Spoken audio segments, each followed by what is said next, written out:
ये जो अभी है हम लोगों ने सारा चीज़ प्रूफ कर चुके हैं। एरियाज ऑफ ट्रेंगल का जो रेशियो है, अगर दो सिमिलर ट्रेंगल हो तो उनके करस्पॉन्डिंग साइड्स के रेशियो के स्क्वायर के बराबर होता है। करस्पॉन्डिंग मीडियंस जो होते हैं उनके रेशियो के स्क्वायर के बराबर होता है, एंड सो ऑन। जो भी पढ़े हैं उसको हम लोग एक बार में ये चीज़ को कंक्लूड करके लिख रहे हैं ताकि हमको ऑब्जेक्टिव क्वेश्चन बनाते समय ईजी हो क्वेश्चंस को करने में। ये क्या है थ्योरम के मतलब क्या है, मतलब कंक्लूजन क्या है उसको देखो। लिखा हुआ है कि conclusion in a ratio of two similar triangles, मतलब कि अगर तुम्हें दे दिया गया हो ABC ट्रायंगल सिमिलर है अगर DEF के, अगर सिमिलर है तो उनके जो एरियाज का रेशियो होगा उनके लिखा गया है होल स्क्वायर, किसका, तो ratio of their corresponding sides, उनके जो करस्पॉन्डिंग साइड्स हो गए, मतलब कि AB बाई DE अगर लोगे तो वो करस्पॉन्डिंग साइड का रेशियो के स्क्वायर के बराबर होगा। अगर आप BC लोगे तो वो EF के होल स्क्वायर के बराबर होगा, और अगर आप AC लोगे तो वो DF के होल स्क्वायर के बराबर होगा। ये भी पढ़ चुके हैं। इसी ट्रायंगल के एरियाज को रेशियोज जो है वो किसके इक्वल भी होगा, ratio of their corresponding altitudes. तो जो भी आप परपेंडिकुलर डालते हो यहाँ से यहाँ पे, जितने भी इधर से अगर इधर लोगे तो ये, तो अगर मान लो तुम अल्टीट्यूड ये बोल रहे हो, मान के चलो ये P और ये Q, तो ये वाली कहानी जो है वो यही एरिया AP बाई DQ के स्क्वायर के भी बराबर होगा।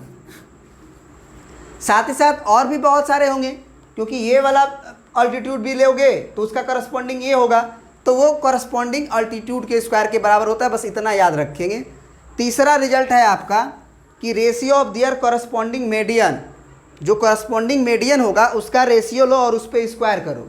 फॉर एग्जांपल अगर मीडियन की बात की जाएगी तो BC का सबसे मिड पॉइंट को लिया जाएगा, और ये मान लो हमने M1 बोल दिया और इसके मीडियन को हम लोगों ने क्या बोल दिया, M2 बोल दिया। तो ये कहानी कुछ ऐसे बोल रहा है कि AM1 बाई BM2 के स्क्वायर के बराबर होगा। माने वही एरियाज ऑफ ट्रायंगल का रेशियो जो दो सिमिलर ट्रायंगल का था, वही रेशियो AM1 बाई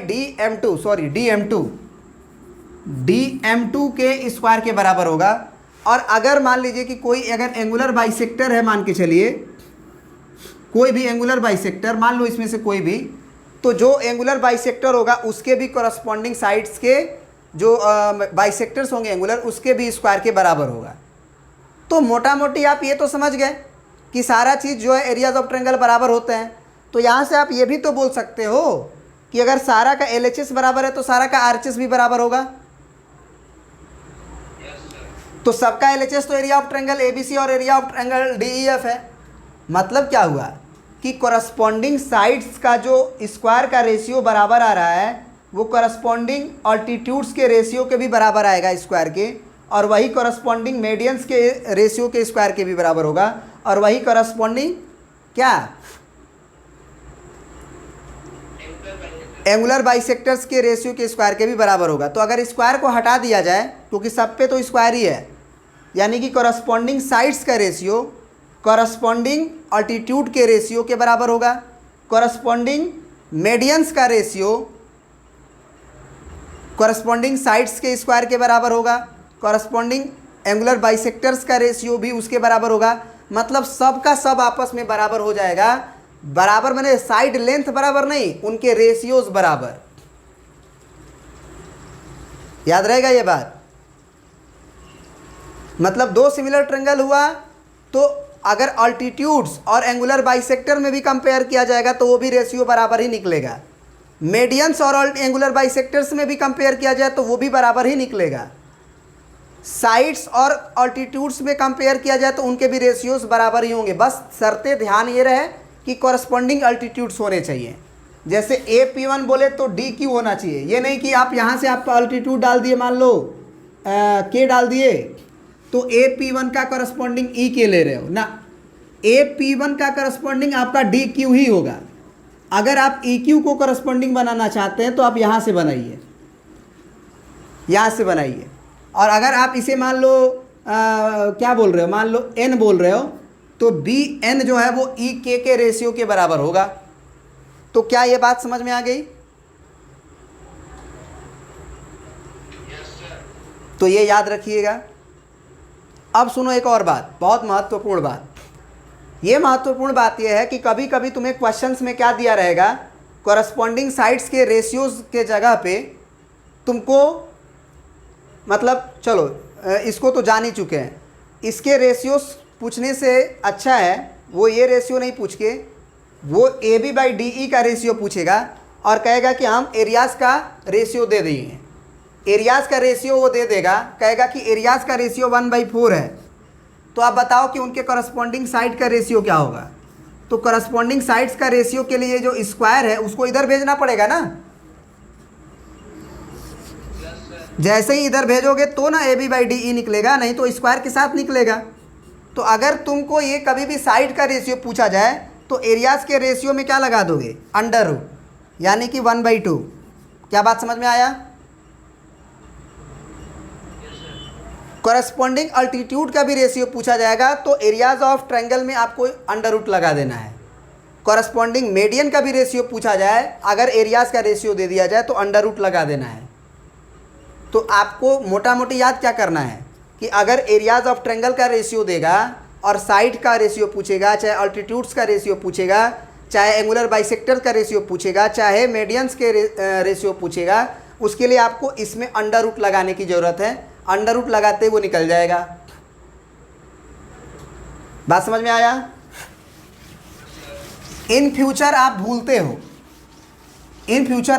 हो कि एरियाज ऑफ ट्रायंगल के रेशियो में स्क्वायर होता है कि साइड में स्क्वायर होता है। तो एरियाज ऑफ ट्रायंगल बड़ा होता है कि साइड्स का रेशियो बड़ा होता है, मतलब समझने के लिए हम तुमसे बोले एरियाज ऑफ ट्रायंगल का रेशियो बड़ा होना चाहिए कि मतलब साइड का रेशियो बड़ा होना चाहिए। एरिया देखने से लग रहा है ना कि एरिया का ज़्यादा जगह होगा। तो जब तुम्हें दो ट्रायंगल का एरियाज का रेशियो निकालना होगा तो तुम समझना है इसे बड़ा करना है। तो बड़ा करने के लिए तुम्हें क्या करना होगा, स्क्वायर करना होगा ना। तो इसीलिए याद रखना कि बड़ा होगा तो स्क्वायर करना होगा। और अगर तुमसे उल्टा पूछे, अगर कॉरस्पॉन्डिंग साइड्स का रेशियो पूछे तो तुम क्या समझोगे कि एरियाज ऑफ ट्रायंगल जो है वो तो बड़ा होता है। एरियाज ऑफ ट्रायंगल क्या होता है, बड़ा होता है ना एरियाज ऑफ ट्रायंगल का रेशियो। और अगर साइड का रेशियो पूछ रहा है तो हमें उसे कम करना है, और कम करने के लिए हमको रिलेशन याद है कि या तो स्क्वायर करना पड़ेगा या तो रूट लेना पड़ेगा, या तो स्क्वायर करना पड़ेगा या तो रूट लेना पड़ेगा। तो कॉरस्पॉन्डिंग साइड का रेशियो पूछेगा तो तुम समझ लेना कि तुम्हें क्या करना है,